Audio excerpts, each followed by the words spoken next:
Hi there. So a couple of months ago, I filmed the way I moved in my new studio and I promised a studio tour. So that's what we're doing today. So this studio is divided into 4 zones. So there is a brainstorming zone, a production zone, a computing zone, a wall of everything, and an comfy chill space. The studio is located in a super remote industrial zone where there's nothing but wind and the honks of super big shipping boats, which is kind of poetic sometimes, kind of very lonely some other times. So I ended up filling over time the studio with a lot of little companions to make it a little bit less lonely. So here's a tour of my studio and of the little creatures inhabiting it. Okay, let's start with the comfy chill zone, or whatever I called it. To start off, we have this cosmic graphics piece you've seen before, because I've done an 8-part series about it, so I'm pretty sure you must have seen it now. Then we have these 2 little couches. I rescued them from trash, basically, kinda, sort of. And I was planning on having them at home, but the boyfriend hates them. Kind of good to read, that's why they're in front of the library, but it's just a little bit too close to the floor. When I have people over, I turn them in front of each other so they are facing each other. And it's really cute and nice, but it's like just a little bit awkward. Then there is this piece, which is what I would consider as a companion as well. So this has an interesting story or history. So the print you see on, it's a print of one of my memories piece. So it's like a project that has been integrated into a larger installation called Self-Portrait. And basically, I have trained an algorithm to produce fake memories of myself based on my real memories. So I created the database of my real memories, like with visual clues, textual clues, all of that, or materials. And then I've asked the algorithm to try to come up with a new imaginary memory based on my real memories. And I've had mixed results, and then I've selected a few pictures and I've created some of them manually, and then I ended up with a mix of both analog and digital real fake memories, and this is one of them. And I really wanted to print them on textiles, and so I ordered this sample. It's like printed on a very transparent sheer textile, like very sheer. But this little sample alone cost me about 150 euros, or 1,000 krona, Danish krona, 170 USD. So that's not a viable way to do it. So I probably need to learn how to silk screen print, or I don't know. But I'm really happy with the sample. If you want to know more about it, so these are like watercolor paintings from a journal, like an infinity notebook I made. This is actually a wedding picture, like from some very dear friends of mine. I don't think they know they're there, but that's fine. And then you can also see text that says Archives Reflection, and that's the title of a manuscript I've written when I was 18. And so that was the original notebook. I wrote it in. The cover was like embroidered silk with a traditional Chinese pattern, so that's also reflected in there. So yeah, that's the story of this first companion. Then in the same area I have these little cards. These are just product cards I use in a shop where I'm selling my pieces here in Copenhagen. And then this is a little archive from a project called Truth Dealer. So Truth Dealer, that was a project all about misinformation, disinformation, the concept of truth and how it's being unraveled by politics. So I've created a real fake pop-up shop that was selling basically a mix of objects that were like taken from real piece of news in the media and objects that were based on fake news or conspiracy theories. And I've made a mix, and I've presented them in a way where it was not so easy to tell what was real or not, as a way to reproduce the whirlwind of confusion about truth. I'll do maybe another in-depth video about that project because it's one of my first big ones, and it got very well recognized, and it's more relevant now than ever, I would say. So yeah, there's a little poster from that area, and this is also a poster from this. So this is a fragment of a moon satellite, and then here, this is like a workshop to produce fake news, basically. It's satirical, of course. So these ones, oh my god, there are so many of them, but Let's start with the least interesting one. This is just a beer can, and yes, it is full. Do not intend to drink this. I was just in love with the packaging and wanted to convert it into a lamp.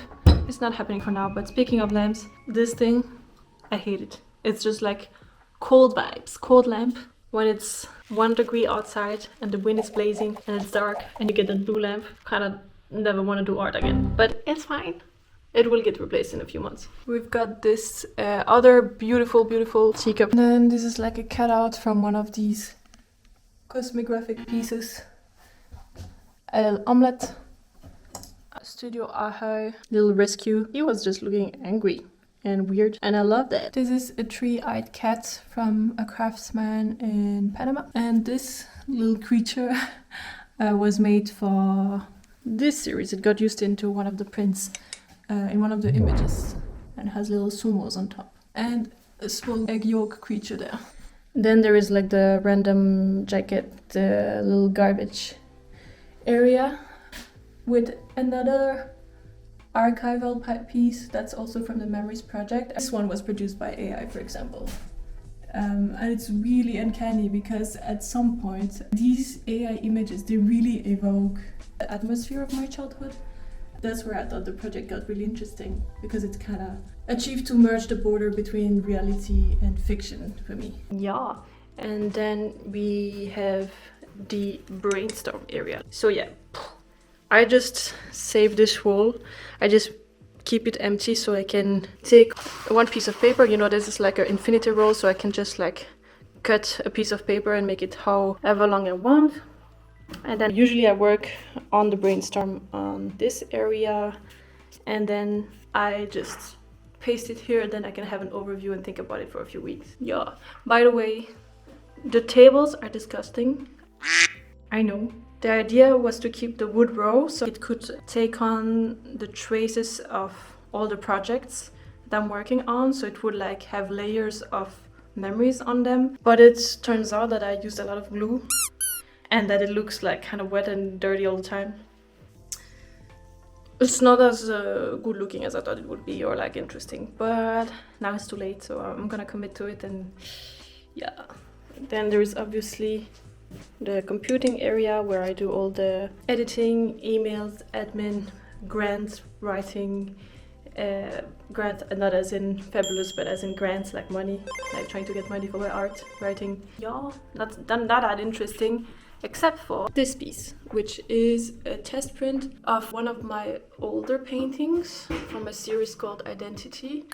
And it's basically, the print is really good actually, it really looks like a painting, but the original painting is made with a mix of acrylic paint on paper, on canvas, mixed with sometimes yuzen paper. So yuzen, it's that like traditional Japanese paper that I've mixed in, and all the characters have masks, and they sometimes have smaller companions here with the little heads. They are all on the Reflection website, by the way, if you want to read more about these specific characters. But it's really funny because I've been reading IQ84 from Haruki Murakami again. What I find really interesting is that there is some characters in the books that are called the little people, and I feel like it kind of resonates with the series of painting, even though my little people are not particularly evil, and they might be in IQ84. Then we have this, the production zone. So this is where everything is happening in terms of concrete, like artistic production. So right now I'm working on this sculpture piece. Some little smelly materials. I've been extracting the smell of a cake and some herbs. Some little fabric tests. And then you can also find a little companion here. It's a postcard from Takashi Murakami. Of course, a postcard I bought when I saw one of his shows in Kyoto last year. I know he's a controversial artist, so, very commercial and all of it. But I kind of like him. I kind of like him a lot, and some of his characters are amazing. And I think that the artist himself is quite touching and very authentic on social media. So yeah, that's my take on Takashi Murakami. Okay, so this is just like the other corner of the table. Not that interesting, it's just like some sketch for the sculpture I'm working on right now, and some materials to make papier-mâché, which is like some sort of paste made of paper and glue. Then there is like this piece, which is one more test print. This time it's from a series called Giant Heads. Also a very old series I made when I was in an art academy back in the day. It's just a series of one-line paintings. I know you see that a lot on the internet now, but back then that wasn't the case. It's made with one single pencil stroke.